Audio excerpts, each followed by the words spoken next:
எல்லாருக்கும் வணக்கம். இன்னைக்கு நம்ம இந்த இன்டர்வியூ ப்ரிப்பரேஷன் வீடியோவில் வந்து ஆர்பிஐ பற்றி தான் பார்க்க போகிறோம். ஓகேங்களா? ஆர்பிஐ ஃபுல் ஃபார்ம் வந்து reserve bank of India. Note பண்ணி வச்சுக்கோங்க, ரிசர்வ் பேங்க் ஆஃப் இந்தியா. இது வந்து நம்ம ரொம்ப வேலிடான பாயிண்ட் மட்டும் தான் பார்க்கணும். ஓரளவுக்கு தெரிஞ்சால் போதும். ஓகேங்களா? நம்ம அப்படியே ஆர்பிஐ வேர்ல இருந்து முடிகிற வரைக்கும் யாரும் கேட்க மாட்டாங்க. ஒரு சிலது இம்பார்ட்டன்ட் மட்டும் நம்ம பார்த்துக்கலாம். ஓகேங்களா? ஆர்பிஐ எப்படி உருவாச்சு அப்படின்னா 1926 ராயல் ஆணையத்தினோட தலைவர் மில்டன் யங் குழு பரிந்துரைப்படி. ஓகேங்களா?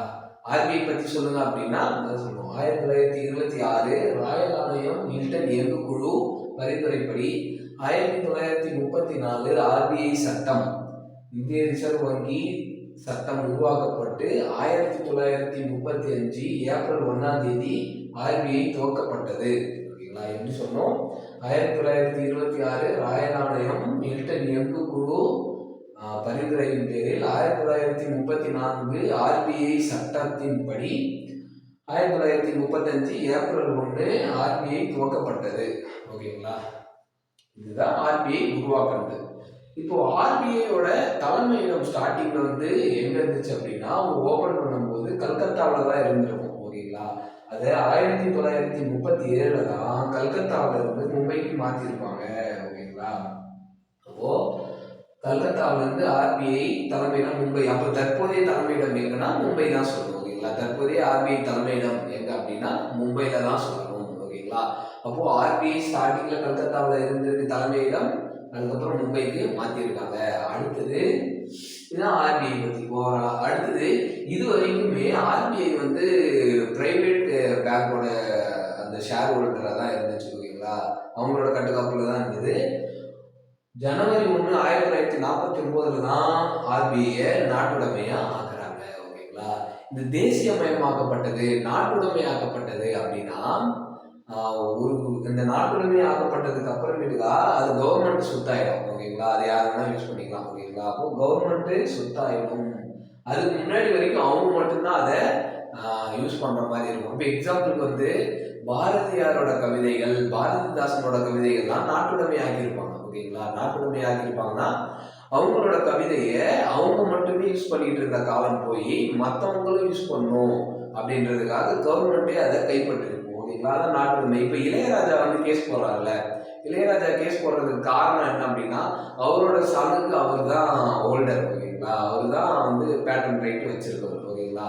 சில பேர் என்ன சொல்றாங்க அப்படின்னா இளையராஜா வந்து அந்த படத்துக்கு சைன் பண்ண போறதுக்கு முன்னாடி இந்த பாடல் சம்பந்தமா எந்த விஷயம் முன்னெடுனாலும் என்னோட அனுமதியை வாங்கிட்டு தான் நீங்க பண்ணணும் அப்படின்னு சொல்லி அக்ரிமெண்ட்ல சைன் வாங்கிட்டு தான் பண்ணியிருப்பாரு. ஓகேங்களா? ப்ரொடியூசருக்கும் அதுக்கும் சம்மந்தம் இல்லை.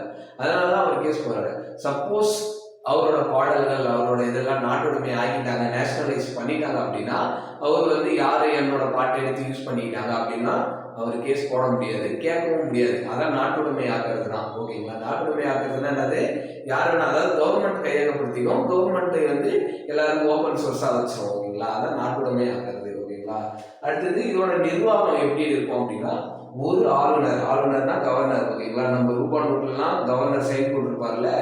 ஓகேங்களா? அப்போ ஆளுநர், 4 துணை ஆளுநர். ஓகேங்களா? 4 துணை ஆளுநர்ன்றதை நான் லாஸ்டா சொல்றேன். ஒரு ஆளுநர் பிளஸ் 4 துணை ஆளுநர் இருப்பாங்க இதோட நிர்வாகத்தை கவனிச்சுக்கிறதுக்கு. அடுத்தது ஆர்பிஐயோட முதல் கவர்னர், ஆளுநர் பார்த்தோம்ல, முதல் ஆளுநர் யாரு? Osborne Smith. ஓகேங்களா? இதெல்லாம் தான் தெரியணும். ஓகேங்களா?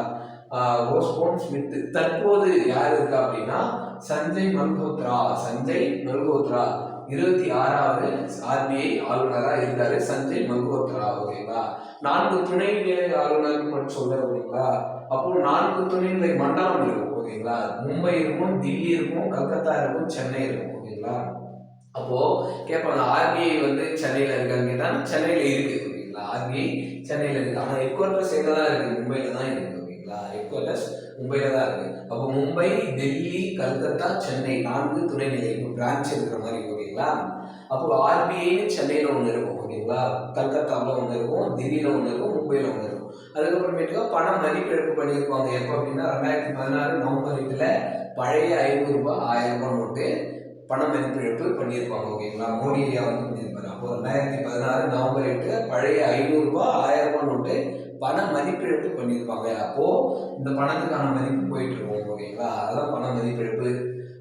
அடுத்தது பேங்க் வந்து நேஷனலைஸ்ட் பண்ணணும்னு பார்த்தீங்களா, அப்போ தற்போது தேசியமயமாக்கப்பட்ட வங்கிகள் எத்தனை அப்படின்னு கேட்பாங்க. தற்போது வந்து 12 இருக்கு. ஓகேங்களா, தற்போது வந்து 12 இருக்கு. நவ் 12 பேங்க் நேஷனலைஸ்ட் பேங்க் இருக்கு. 1969ல 14 பேங்க் நேஷனலைஸ் பண்ணாங்க. 1980ல 6 பேங்க் நேஷனலைஸ் பண்ணாங்க. தற்போது 12 பேங்க் நேஷனலைஸ், அதாவது தேசியமயமாக்கப்பட்ட வங்கிகள் 12 இருக்கு. ஓகேங்களா, இதை பொதுத்துறை வங்கின்னு சொல்லுவாங்க. ஓகேங்களா, இதை பொதுத்துறை வங்கினும் சொல்லுவாங்க. இப்போ ஆர்பிஐ வந்து பணத்தை அச்சிடு, இப்போ ஆர்பிஐயோட பணிகள் பார்க்கலாம். ஓகேங்களா, பணத்தை அச்சிடும், பணத்தை அச்சிட்டு அதை மக்களோட புழக்கத்துக்கு வெளியில விடும், பணவீக்கத்தை கட்டுப்படுத்தும், பணவாட்டத்தை கட்டுப்படுத்தும், அந்நிய செலாவணி காப்பாளராக இருக்கும். வங்கிகள் வந்து இறுதியான நேரத்தில் வந்து ஆர்பிஐல தான் கடன் வாங்க முடியும். வணிக வங்கிகள் எல்லாம் ஆர்பிஐல தான் அக்கௌண்ட் ஓப்பன் பண்ண முடியும். அதே மாதிரி ஒரு வங்கி ஓப்பன் பண்ணனாலும் யாருக்கிட்ட போய் நம்ம உரிமம் வாங்கணும்னாலும் அதுவும் ஆர்பிஐல தான் வாங்கணும். மைய வங்கி, தாய் வங்கி, அரசின் வங்கி, இந்த மாதிரி நிறைய கிரெடிட்ஸ் இருக்கு ஆர்பிஐக்கு. ஓகேங்களா, அதெல்லாம் நம்ம எழுதல. ஸோ நான் சொல்லிட்டு எல்லாம் நோட் பண்ணி வச்சுக்கோங்க. ஓகேங்களா, அப்போ பணத்தை வந்து அச்சிடும். எல்லா பணத்தையும் அச்சிட்டு வெளியில விட்டுருமா அப்படின்னு கேட்டா இல்லை, 85% தான் அது வெளியில விடும். ஓகேங்களா, 85% தான் வெளியில விடும். அதே சமயம் அது எவ்வளோ அமௌண்ட் வெளியில விட்டுருக்கோ அந்த அமௌண்ட்டுக்கு இங்க வந்து அவங்க ஒரு டேட்டாஸ் வச்சிருக்கணும். ஓகேங்களா, கரெக்டான டேட்டாஸ் வச்சிருக்கோம். அந்த அளவுக்கு தான் அது வெளியில இருக்கும். நம்ம யோசிக்கலாம், நம்ம பணம் அச்சடிக்கிறது தானே, எவ்வளோ வேணா அச்சடிச்சு வெளியே எடுத்துக்கலாம். இல்லைன்னா அப்படிலாம் கிடையாது. பிடிச்சிக்கிறதுக்கு 85% தான் பணத்தை அச்சிட்டு வெளியிடும். ஓகேங்களா, சப்போஸ் உங்களுக்கு இது ஓவரால் லுக்கு கிடைக்கல, இந்த டேட்டாஸ் உங்களுக்கு பத்தல அப்படின்னா காமர்ஸ் புக்கு, 11th காமர்ஸ் புக்குன்னு நினைக்கிறேன். ஓகேங்களா, 11th காமர்ஸ் புக்கில் வங்கிகள் அப்படின்னு ஒரு டாபிக் இருக்கும். அந்த லெசன் நீங்கள் படிச்சுக்கோங்க. ஓகேங்களா, நான் சொன்ன எல்லா டேட்டாவுமே இருக்கும். ஓகேங்களா, எல்லா டேட்டாவுமே இருக்கும், நீங்கள் பார்த்துக்கோங்க. ஓகேங்களா, மேஜரானது எதுலாம் இம்பார்ட்டன்ட், எதுலாம் கேட்பாங்கன்றதை நான் உங்களுக்கு சொல்லியிருக்கேன். ஓகேங்களா, அடுத்த வீடியோவில் வந்து நம்ம நபார்ட் பற்றி பார்க்கலாம். ஓகேங்களா, இந்த வீடியோ உங்களுக்கு பிடிச்சிருந்தா மறக்காமல் லைக் பண்ணுங்கள், ஷேர் பண்ணுங்கள். நிறைய பேர் சப்ஸ்கிரைப் பண்ணாமல் பார்த்துட்டு இருக்கீங்க, மறக்காமல் சப்ஸ்கிரைப் பண்ணுங்கள். உங்களோட ஃப்ரெண்ட்ஸுக்கும் ஷேர் பண்ணி விடுங்க. ஓகேங்களா, எல்லாருக்குமே ஷேர் பண்ணி விடுங்க, நல்லா ரீச் ஆகிடும். ஓகேங்களா, தேங்க்யூ, எல்லாருக்குமே தேங்க்யூ. அதே சமயம் இந்த ஆடியோ வந்து கிளியராக கேட்கலன்றீங்க, ரூம் ரொம்ப சின்னதாக இருக்குது, சாரி. இந்த டிஸ்டர்பன்ஸுக்கு சாரி. இது எதுவும் பண்ண முடியாது. ஓகேங்களா, வேறு ஒரு லொக்கேஷன் கிடைக்கிற வரைக்கும் நாங்கள் இதெல்லாம் பண்ணி ஆகணும். அட்ஜஸ்ட் பண்ணிக்கோங்க.